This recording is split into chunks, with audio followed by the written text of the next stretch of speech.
الله وبركاته.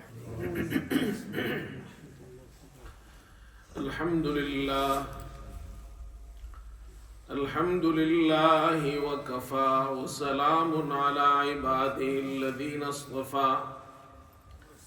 أما بعد فأعوذ بالله من الشيطان الرجيم. بسم الله الرحمن الرحيم. إنا نحن نزلنا الذكر وإنا له لحافظون. صدق الله مولانا العظيم. بزرگان محترم اور برادران عزیز، اللہ رب العزت ارشاد فرماتے ہیں قرآن کریم کی اس آیت کریمہ میں، اِنَّا نَحْنُ نَزَّلْنَا الذِّكْرَ، بے شک ہم نے یہ ذکر یعنی قرآن نازل کیا ہے، وَإِنَّا لَهُ لَحَافِظُونَ، اور ہم ہی اس قرآن کی حفاظت کرنے والے ہیں۔ قرآن مجید اللہ رب العزت کا کلام ہے جو اللہ تعالیٰ نے محمد صلی اللہ علیہ وسلم پر نازل فرمایا۔ 23 برس کے عرصے میں قرآن کا نزول ہوا ہے۔ قرآن میں کچھ صورتیں ہیں جن کو مکی صورتیں کہا جاتا ہے، اور کچھ صورتیں ہیں جن کو مدنی صورت کہا جاتا ہے۔ مکی اور مدنی صورتوں میں فرق یہ ہے کہ جو صورتیں قرآن کی ہجرت سے پہلے نازل ہوئی ان کو کہا جاتا ہے مکی صورتیں، چاہے وہ مکہ میں نازل ہوئی ہو یا مکہ سے باہر نازل ہوئی ہو، اور جو صورتیں ہجرت کے بعد نازل ہوئی ان کو مدنی صورت کہا جاتا ہے، چاہے وہ مدینہ میں نازل ہو چاہے وہ مدینہ سے باہر نازل ہو۔ قرآن کریم میں 114 صورتیں ہیں، اور یہ پورا قرآن اللہ رب العزت نے انسانیت کی ہدایت کے لیے نازل فرمایا ہے۔ آج کا موضوع قرآن سے متعلق ہے۔ قرآن سے متعلق چند باتیں مسلمانوں کو معلوم ہونی چاہیے۔ پہلی بات یہ ہے کہ قرآن مجید اللہ کا کلام ہے، اور کتنی خوش نصیبی ہے اس شخص کی جس کو اللہ کا کلام پڑھنا آتا ہے، وہ اللہ کا کلام پڑھتا ہے۔ اور کتنا خوش نصیب ہے وہ انسان جس کے سینے میں اللہ کا قرآن محفوظ ہو، حافظ قرآن ہو۔ اور کتنا ہی خوش نصیب ہے وہ شخص جو اللہ کے اس کلام قرآن پر عمل کرتا ہے، اس سے رہنمائی حاصل کرتا ہے۔ تو پہلی بات یہ ہے کہ قرآن اللہ کا کلام ہے۔ حضرت تھانوی رحمت اللہ علیہ ایک بہت بڑے بزرگ گزرے ہیں۔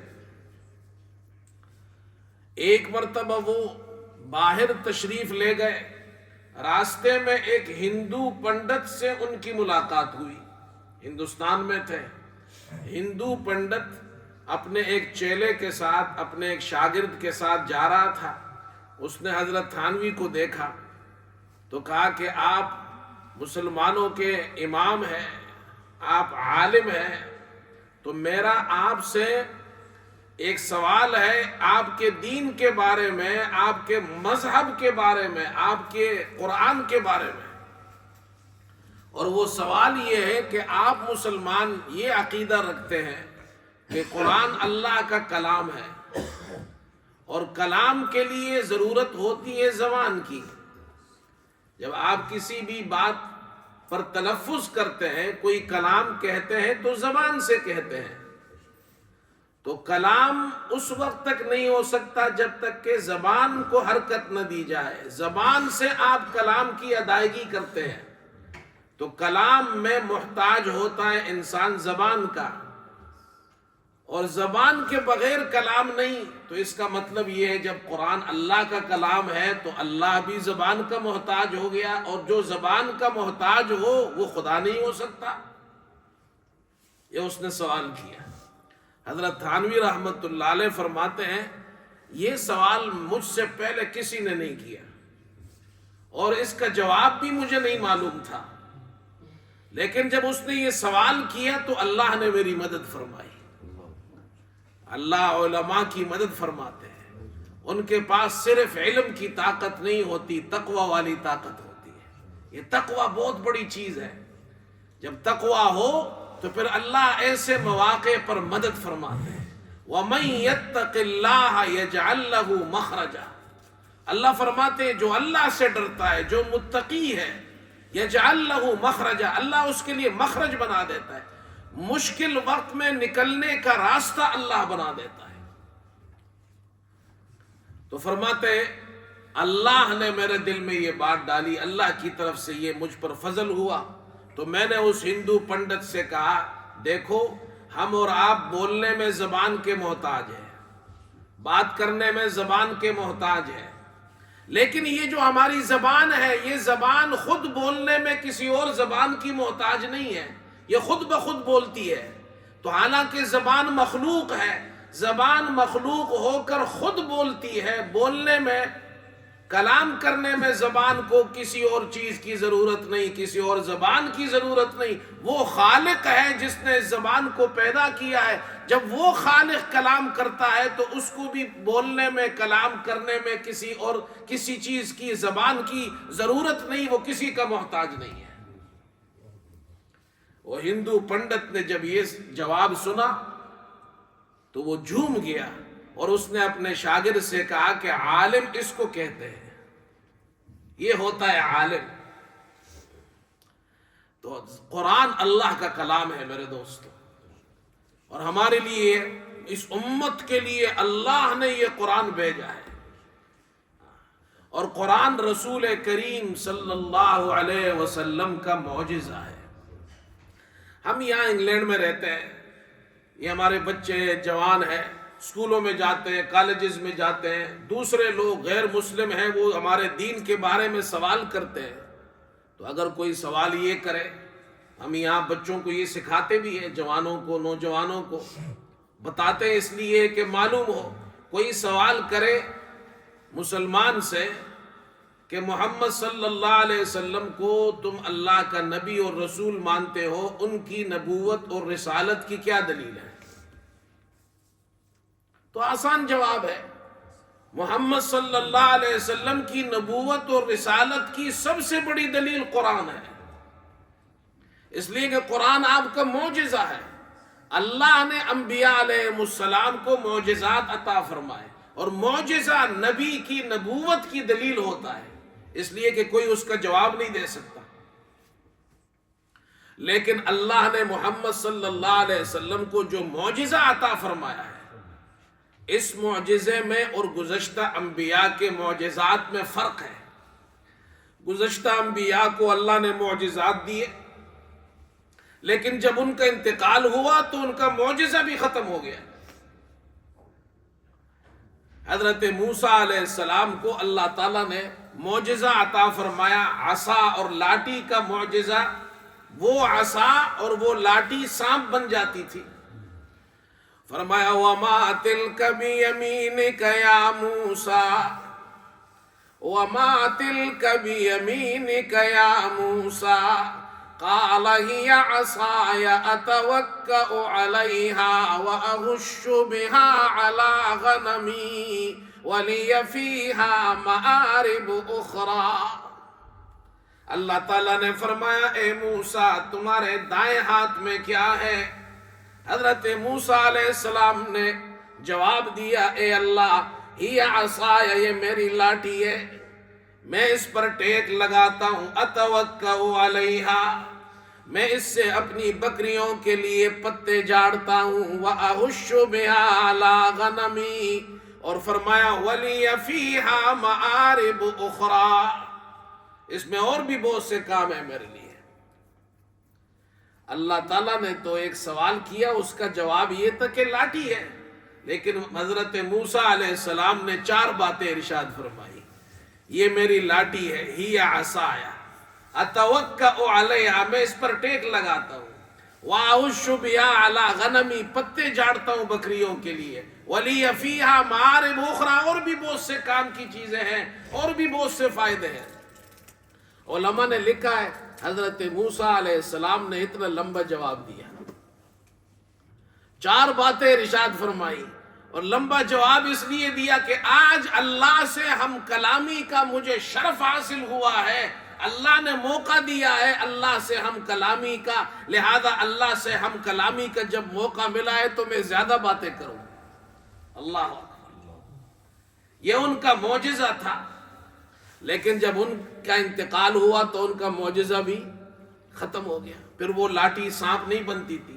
اللہ تعالیٰ نے فرمایا قال القها یا موسیٰ فالقاها فاذا هي حیۃ تسعى، اے موسیٰ اس لاٹھی کو ڈال دیجئے. حضرت موسیٰ علیہ السلام نے جیسے ہی لاٹھی کو ڈال دیا تو وہ لاٹھی سانپ میں بدل کر دوڑنے لگی.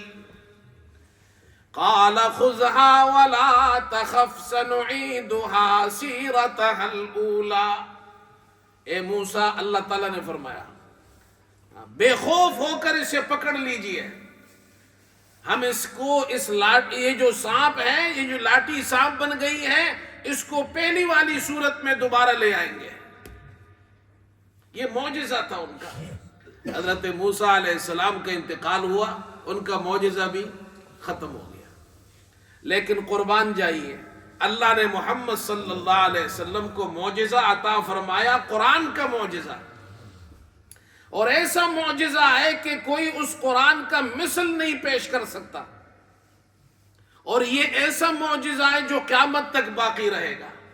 آپ دنیا سے تشریف لے گئے لیکن قرآن کا معجزہ قیامت تک کے لیے باقی ہے. اور اللہ نے قرآن پاک میں 3 چیلنج کیے ہیں.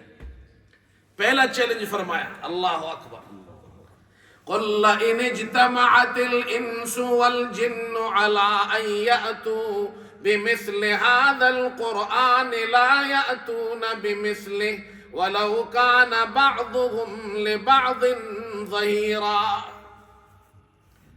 اگر سارے انسان اور جنات جمع ہو جائے اور مل کر قرآن کا مثل لانے کی کوشش کرے، ایک دوسرے کی مدد کرے، تب بھی اس قرآن کی طرح کوئی کتاب اور کوئی اللہ کے کلام کے مقابلے میں کوئی کتاب نہیں پیش کر سکتے. پھر فرمایا دوسرا چیلنج، قرآن کا مقابلہ نہیں کر سکتے ہو، چلو 10 صورتیں ہی بنا کر لے آؤ. فَأْتُوا بِعَشْرِ سُوَرٍ مِثْلِهِ، اس قرآن کی طرح 10 صورتیں الم تر کیف سے والناس تک لے آؤ، وہ بھی نہیں لا سکے. اور آخری چیلنج فرمایا وَإِن كُنتُمْ فِي رَيْبٍ مِّمَّا نَزَّلْنَا عَلَىٰ عَبْدِنَا فَأْتُوا بِسُورَةٍ مِّن مِّثْلِهِ، اس قرآن کی طرح ایک سورتن، چھوٹی سی ایک سورت، سورہ کوثر، انا اعطیناک الکوثر، اس کا مقابلہ کرو، اس کی طرح ایک سورت بنا کر لے آؤ. اس کی طرح سورت بھی تم نہیں لا سکتے. یہ اللہ نے معجزہ عطا فرمایا محمد صلی اللہ علیہ وسلم کو، جو قیامت تک کے لیے باقی ہے. اس قرآن سے آج ہمارا کیا تعلق ہے میرے دوست؟ ہم نے تو اس قرآن کو رکھ دیا ہے، کبھی کبھی پڑھتے ہیں. علامہ اقبال فرماتے ہیں مسلمانوں نے قرآن کے ساتھ صرف یہ کیا ہے کہ جب کسی کا انتقال ہو تو سورہ یاسین پڑھتے ہیں کہ اس کی روح آسانی سے نکل جائے گی. اچھی بات ہے، جس کا انتقال ہو اس کے سرانے سورہ یاسین پڑھے، قرآن پڑھنے سے برکت ہوگی، روح نکلنے میں آسانی ہوگی. لیکن علامہ اقبال شکوہ کرتے ہیں، تورا حاصل ز یاسینش جزی نیست، تورا حاصل ز یاسینش جزی نیست، کہ تمہیں سورہ یاسین کا صرف اتنا فائدہ معلوم ہے کہ اس کے پڑھنے سے انسان آسانی سے مر جاتا ہے، بس اس کے علاوہ قرآن کو نہ تم پڑھتے ہو، سمجھتے ہو، نہ اس پر عمل کرتے ہو. تو راحا سلز آسی نش جزی نیس کہ از غم خواندہ نش آساں بمیری. اللہ اکبر. میرے دوستو قرآن اللہ کا کلام ہے. قرآن کی تلاوت کرنی چاہیے. یہ قرآن کا حق ہے. قرآن کی تلاوت کرے,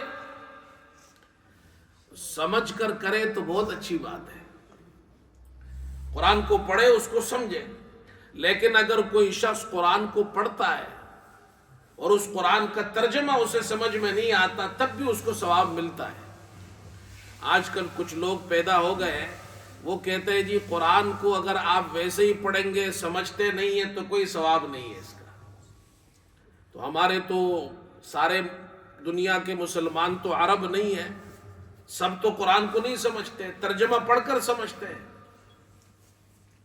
تو اگر کوئی بغیر سمجھے قرآن کو پڑھ رہا ہے, تلاوت کر رہا ہے, تو کیا اس کو ثواب نہیں ملے گا؟ اور اگر کوئی نماز میں قرآن پڑھ رہا ہے, اس کو ترجمہ نہیں آتا, تو کیا اس کی نماز نہیں ہوگی, ثواب نہیں ملے گا؟ یہ ایک نئی کوئی فرقہ نکلا ہے, وہ لوگوں سے یہ کہتا ہے. سمجھنا قرآن کا ضروری ہے, لیکن اگر بلا سمجھے بھی کوئی قرآن کو پڑھتا ہے تو اس پر بھی ثواب ملتا ہے. دیکھیے حدیث میں آتا ہے, اس کی دلیل یہ ہے. آپ صلی اللہ علیہ وسلم نے ارشاد فرمایا, من قرأ حرفا من کتاب اللہ فلہ حسنہ والحسنۃ بعشر امثالها لا اقول الف لام میم حرف, الف حرف, لام حرف ومیم حرف. آپ نے فرمایا کہ جس نے قرآن کا ایک حرف پڑھا تو اس کو 10 نیکیاں ملتی ہیں, ایک حرف پڑھنے پر. اور پھر آپ نے مثال دے کر ارشاد فرمایا, میں نہیں کہتا کہ الف لام میم ایک حرف ہے, بلکہ الف ایک حرف, لام ایک حرف اور میم ایک حرف. یہ کتنے حرف ہو گئے؟ 3. اور الف لام میم پڑھنے پر ہر حرف پر 10 نیکیاں ہیں, تو الف لام میم پڑھنے پر 30 نیکیاں ملتی ہے. حالانکہ الف لام میم کا ترجمہ اور معنی کسی کو بھی نہیں آتا. الف لام میم کا معنی امام صاحب کو بھی نہیں معلوم, مفتی صاحب کو بھی نہیں معلوم, شیخ القرآن کو بھی نہیں معلوم, شیخ الحدیث کو بھی نہیں معلوم, عربوں کو بھی نہیں معلوم, ہم جیسے عجم کو بھی نہیں معلوم. لیکن پڑھنے پر ثواب ملتا ہے. معنی سمجھ میں آیا کہ قرآن کو سمجھ کر پڑھے, اچھی بات ہے. لیکن اگر کوئی بلا سمجھے قرآن کو پڑھتا ہے, تب بھی اس کو اس پر ثواب ملتا ہے. قرآن کو پڑھو بھائی, تلاوت کیا کرے. ایک زمانہ تھا کہ جب مسلمان ہمارے یہاں صبح اٹھتے تھے تو گھروں سے قرآن کی تلاوت کی آواز آتی تھی. آج اللہ معاف فرمائے, ہمارے گھروں سے میوزک بجتا ہے, گانوں کی آوازیں آتی ہیں. نوجوان گانے سنتے ہیں گاڑیوں میں گانے سننے کے بجائے تلاوت سنا کرو, اللہ کی رحمت برسے گی. قرآن کی تلاوت کی جائے, قرآن کو سنا جائے. اور دوسری چیز, اپنے بچوں کو قرآن کی تعلیم دینا. بچوں کی فکر کریں. ہمارے بچے, کتنے مسلمان ایسے ہیں جن کے بچوں کو قرآن پڑھنا نہیں آتا. بچے بڑے ہو جاتے ہیں اور جناب آکسفورڈ کی یونیورسٹی سے ڈگری بھی لے لیتے ہیں, اس کو بہت اچھی جاب بھی مل جاتی ہے, بہت بڑا آدمی بن جاتا ہے, قرآن دیکھ کر اسے پڑھنا نہیں آتا. کتنے افسوس کی بات ہے.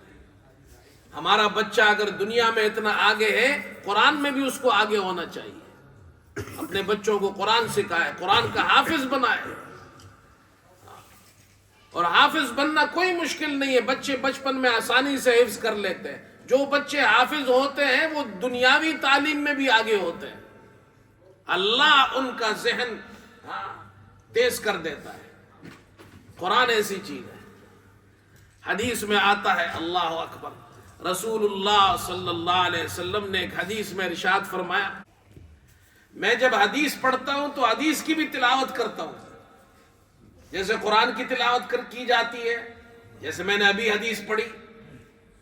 ایک مرتبہ میں کسی پروگرام میں بیان کر رہا تھا, تو وہاں میں نے یہ حدیث پڑھی, من قرأ القرآن وعمل بما فيه البس والداه تاجا يوم القيامة ضوءه احسن من ضوء الشمس في بيوت الدنيا لو كانت فيكم فما ظنكم بالذي عمل بهذا. اللہ اکبر. میں نے یہ حدیث تلاوت کی جیسے ابھی تلاوت کی. جب اس پروگرام میں نے یہ حدیث پڑھی اور اس کا ترجمہ یہ ہے جس نے قرآن کو پڑھا اس پر عمل کیا قرآن کا حافظ بنا تو اس کے والدین کو قیامت کے دن ایسا تاج پہنایا جائے گا جو تمہارے گھروں میں چمکتے ہوئے سورج سے زیادہ روشن ہوگا. جب والدین کو یہ اعزاز ملے گا تو اس قرآن کو پڑھنے والا وہ جو بچہ ہے جس نے قرآن حفظ کیا ہے اس پر عمل کیا ہے اس کے بارے میں تمہارا کیا خیال ہے کہ اللہ اس کو کتنا عطا فرمائیں گے. میں نے یہ حدیث پڑھی تلاوت کی تو ایک عالم دین تھے انہوں نے سوال کیا کہ جی قرآن کی تو تلاوت کی جاتی ہے آپ نے حدیث کی بھی تلاوت کی. سوال یہ تھا کہ کیا حدیث کی تلاوت کرنا جائز ہے؟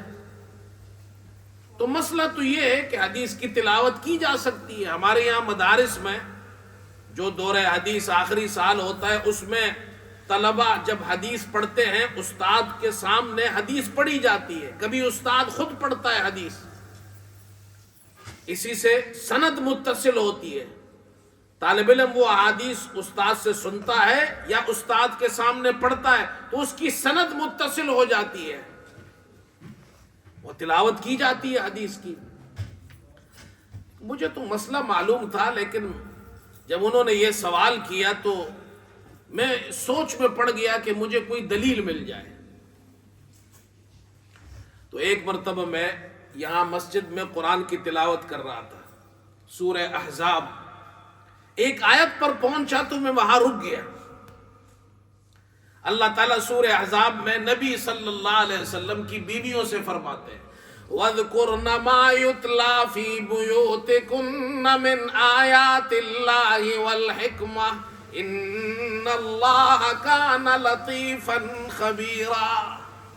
اللہ تعالیٰ نبی صلی اللہ علیہ وسلم کی بیویوں سے فرما رہے ہیں کہ تمہارے گھروں میں اللہ کی آیات یعنی قرآن کی آیتیں اور حکمت یعنی محمد صلی اللہ علیہ وسلم کی جو احادیث ہے اور جو سنتیں ہیں وہ احادیث اور آیات جو تمہارے گھروں میں تلاوت کی جاتی ہے ان کا ذکر کرتی رہو. قرآن نے تلاوت قرآن کے لیے بھی استعمال کیا ہے اور حدیث کے لیے بھی کہ تمہارے گھروں میں قرآن اور حدیث کی جو تلاوت کی جاتی ہے. معنی معلوم ہوا کہ قرآن کی جس طرح تلاوت کی جاتی ہے حدیث کی بھی تلاوت جائز ہے. اور علماء نے لکھا ہے جس طرح قرآن کی تلاوت کرنے پر ثواب ملتا ہے حدیث کی تلاوت کرنے پر بھی ثواب ملتا ہے, اس لیے کہ قرآن میں دونوں کو تلاوت کہا گیا ہے. تو مجھے جب یہ جواب ملا تو بڑی خوشی ہوئی, تو اس لیے میں حدیث بھی جب تقریر میں بیان کرتا ہوں تو حدیث کی بھی تلاوت کرتا ہوں. من قرأ القرآن وعمل بما فيه البس والداه تاجا يوم القيامة ضوءه احسن من ضوء الشمس في بيوت الدنيا لو كانت فيكم فما ظنكم بالذي عمل بهذا. اللہ اکبر. حافظ قرآن کے قاری قرآن کے جو قرآن پڑھتا ہے اس پر عمل کرتا ہے ایسے شخص کے والدین کو قیامت کے دن تاج پہنایا جائے گا. اللہ اکبر. اور میرے دوستو حافظ صاحب جو قرآن پڑھتے ہیں تو قرآن ٹھہر ٹھہر کر پڑھے, آہستہ آہستہ پڑھے. یہ بہت سے حافظ ہمارے بچے جو ہے قرآن پڑھتے ہیں بہت تیز پڑھتے ہیں. وہ پاکستان ہمارے یہاں ہندوستان ہمارے یہاں جو تراویح میں بعض لوگ قرآن کا جو حال کرتے اللہ معاف فرمائے, اتنا تیز قرآن پڑھتے کچھ سمجھ میں نہیں آتا, یہ غلط ہے.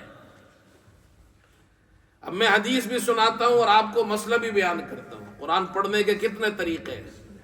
قرآن پڑھنے کے 3 طریقے ہیں. ایک طریقے کو کہتے ہیں ترتیل، ٹھہر ٹھہر کر قرآن پڑھے. وَرَتِّلِ الْقُرْآنَ تَرْتِيلًا يَا أَيُّهَا الْمُزَّمِّلُ قُمِ اللَّيْلَ إِلَّا قَلِيلًا نِصْفَهُ أَوِ انقُصْ مِنْهُ قَلِيلًا أَوْ زِدْ عَلَيْهِ وَرَتِّلِ الْقُرْآنَ تَرْتِيلًا. اللہ تعالیٰ نے اپنے پیارے نبی سے فرمایا جب آپ رات کو تہجد کی نماز میں قرآن پڑھتے ہیں تو ٹھہر ٹھہر کر پڑھیں، ٹھہر ٹھہر کر قرآن پڑھیں. ترتیل کہتے ہیں اس کو، ٹھہر ٹھہر کر قرآن. اور یہ قراء حضرات کہتے ہیں ترتیل، ایک ہے ترتیل، ایک ہے حدر، ایک ہے تدویر. ترتیل ٹھہر ٹھہر کر پڑھے، اور جو بہت زیادہ ٹھہر کر پڑھتے ہیں جیسے قراء حضرات محفل میں تلاوت کرتے ہیں اس کو ترتیل کہا جاتا ہے. جیسے قاری عبد الباسط صاحب تلاوت کرتے تھے رحمت اللہ علیہ. ایک ہوتا ہے حدر. حدر کا معنی تیز پڑھنا، یعنی ترتیل سے ذرا تیز پڑھنا، لیکن پوری تجوید کا خیال رکھ کر، صفات اور مخارج کا خیال رکھ کے سمجھ میں آئے کہ قاری صاحب کیا پڑھ رہے ہیں، اس جیسے تراویح میں پڑھا جاتا ہے. اور تیسری قسم ہے اس کو تدویر کہتے ہیں، نہ بہت زیادہ ٹھہر کر ہو جیسے محفل میں تلاوت کی جاتی ہے، نہ حدر ہو جیسے تراویح میں، درمیان والی تلاوت ہو جیسے امام صاحب جہری نمازوں میں پڑھتے ہیں، فجر میں، عشاء میں، مغرب میں. یہ 3 طریقے ہیں پڑھنے کے. اب ہمارے یہاں اللہ معاف فرمائے، دوسروں کو تو میں نہیں کہتا، اپنے والوں کو تو کہہ سکتا ہوں، ہمارے پاکستان انڈیا والے جو قاری صاحب ہیں، سب نہیں، کچھ ہے وہ جو تراویح پڑھتے ہیں وہ حدر نہیں ہے، وہ غدر ہے. حدر نہیں ہے، وہ کیا ہے؟ غدر ہے. تو یہ قرآن کو ٹھہر ٹھہر کر پڑھے. اور اس کا فائدہ کیا ہوگا اب سنو. حدیث میں آتا ہے قیامت کے دن حافظ قرآن پڑھنے والے قاری قرآن سے کہا جائے گا، جنت میں جب لوگ جائیں گے تو حافظ صاحب سے، قاری صاحب سے، قرآن پڑھنے والے سے کہا جائے گا یقال لصاحب القرآن، اللہ اکبر، صاحب قرآن سے کہا جائے گا اقرأ وارتق ورتل كما كنت ترتل في الدنيا فإن منزلتك عند آخر آية تقرأها. قاری صاحب، حافظ صاحب، قرآن پڑھتے جائیے، ٹھہر ٹھہر کر پڑھتے جائیے، اور جنت کے بالا خانوں میں اوپر چڑھتے جائیے، اور تمہارا ٹھکانہ، تمہاری جنت وہی ہوگی جہاں تمہاری آخری آیت ہوگی. اب اگر یہ، اور اللہ تعالیٰ اللہ کی طرف سے اعلان ہوگا جس طرح تم دنیا میں ٹھہر ٹھہر کر پڑھتے تھے اس طرح پڑھو. اب وہ آرام سے پڑھے گا تو جتنا آرام سے پڑھے گا اتنا اوپر چڑھتا جائے گا. اور اگر جلدی پڑھے گا، 25 منٹ میں، 30 منٹ میں تراویح ختم کرنے والا قاری صاحب ہے تو اس کی جنت تو جلدی آ جائے گی. بات سمجھ میں آ رہی ہے؟ اور آہستہ آہستہ پڑھنے والا ہے تو وہ اور اوپر چڑھتا جائے گا، اور اوپر چڑھتا جائے گا. ہمارے استاد شیخ الحدیث حضرت مولانا سلیم اللہ خان صاحب رحمت اللہ علیہ فرمایا کرتے تھے، اللہ اکبر، انہوں نے یہ حدیث سنائی تو فرمایا کہ دیکھو، قاریوں کی، حافظوں کی عادت ہوتی ہے، عام مسلمانوں کی بھی ہے، جب قرآن تراویح میں ختم ہو سورہ ناس پڑھتے ہیں، عام مسلمان بھی ختم ہو سورہ ناس پڑھے تو ادھر ختم نہیں کرتے، بلکہ شروع سے سورہ فاتحہ اور الف لام میم ہم المفلحون تک پڑھتے ہیں. قرآن جب بھی ختم ہو تو مستحب ہے کہ وہاں سورہ ناس پر ختم نہ کرے، بلکہ اس کے ساتھ سورہ فاتحہ اور سورہ بقرہ کی ابتدائی آیات یہ پڑھ لے، مفلحون تک یہ پڑھی جاتی ہے. تراویح میں بھی ایسے ہی ہوتا ہے، عام مسلمان بھی ایسے ہی کرتے ہیں. یہ کیوں؟ تو ہمارے استاد شیخ الحدیث حضرت مولانا سلیم اللہ خان صاحب رحمت اللہ علیہ، انہوں نے ایک عجیب بات ارشاد فرمایا قیامت کے دن جب قاری قرآن سے اللہ تعالیٰ فرمائیں گے کہ تو قرآن پڑھتا جا اور جنت کی سیڑھیوں پر چڑھتا جا، جس طرح تو ٹھہر ٹھہر کر پڑھتا تھا اس طرح پڑھتا جا ٹھہر ٹھہر کر، جہاں آخری آیت ہوگی وہی تمہارا ٹھکانہ ہوگا۔ اب حافظ صاحب کی عادت یہ ہے، اور پھر فرمایا حدیث میں آتا ہے، اللہ کے رسول صلی اللہ علیہ وسلم سے پوچھا گیا سب سے اچھا عمل کیا ہے؟ آپ نے فرمایا کہ الحال المرتحل، الحال المرتحل، جو رک جائے، اتر جائے اور پھر روانہ ہو، پھر چلنا شروع کرے، جو رک کر روانہ ہو پھر روانہ ہو۔ تو صحابہ نے پوچھا یہ حال اور مرتحل کا کیا معنی ہے؟ آپ صلی اللہ علیہ وسلم نے ارشاد فرمایا اس کا معنی یہ ہے جو قرآن اول سے پڑھے، جب قرآن ختم ہو جائے تو والناس پہ ختم نہ کرے، پھر الحمد سے اور الف لام میم سے پھر پڑھنا شروع کرے، یہ اللہ کو پسند ہے۔ تو ہمارے شیخ فرماتے تھے جب حافظ صاحب جنت میں چڑھتا جائے گا، جب والناس پہ ختم ہوگا من الجنت والناس، تو اس کی عادت ہوگی الف لام سورہ فاتحہ سے پڑھنے کی، وہ پھر پڑھنا شروع کرے گا تو پھر اوپر چڑھتا جائے گا۔ دیکھو سنت پر عمل کرنے کا کتنا فائدہ ہے، اس کی جنت اور اونچی ہوتی جائے گی۔ اپنے بچوں کو قرآن سکھاؤ بھائی، قرآن سکھائیے اپنے بچوں کو، قیامت کے دن یہی قرآن کام آئے گا۔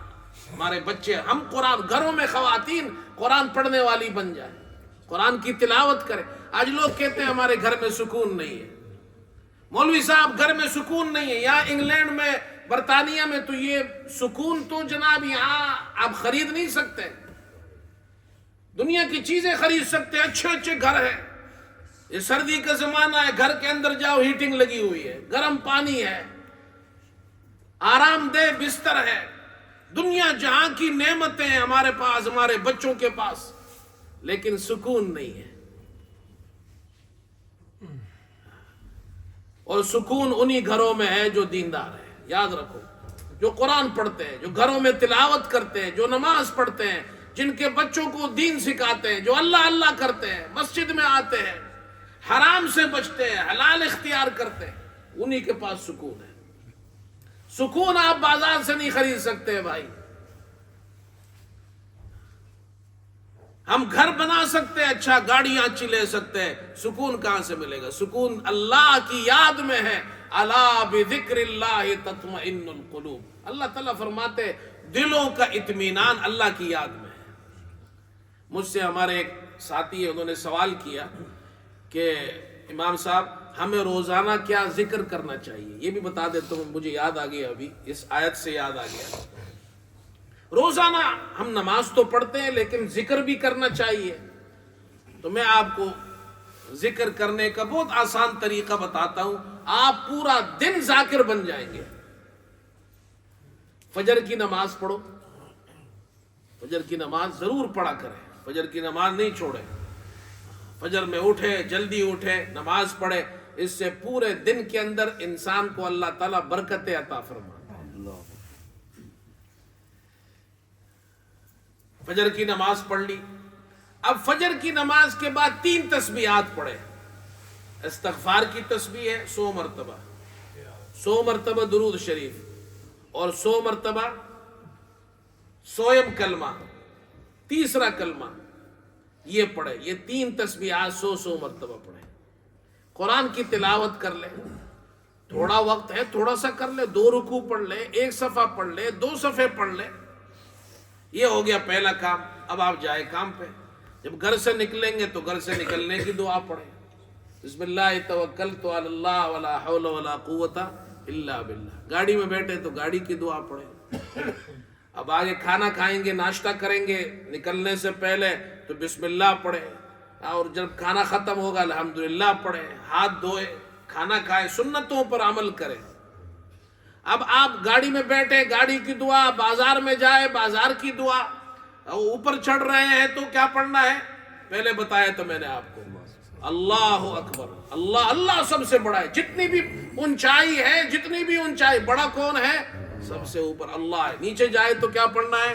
سبحان اللہ، یہ پہلے بتایا تھا۔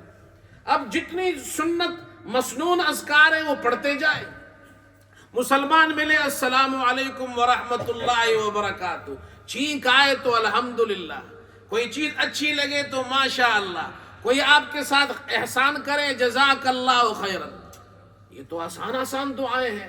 جب آپ ہر جگہ ہر موقع پر جو اس وقت کی دعا اللہ کے رسول صلی اللہ علیہ وسلم نے ہمیں سکھائی ہے، آپ اس مسجد میں آئیں گے تو دعا پڑھیں گے داخل ہونے کی، جائیں گے تو نکلنے کی دعا، ٹوائلٹ میں جانے کے سے پہلے کی دعا، نکلنے کی دعا، رات کو سونے کی دعا، صبح اٹھنے کی دعا، یہ دعائیں ہیں جب آپ پڑھیں گے تو یہ آپ اگر موقع پر جو دعائیں ہیں وہ پڑھتے جائیں گے، آپ 24 گھنٹے کے ذاکر بن جائیں گے۔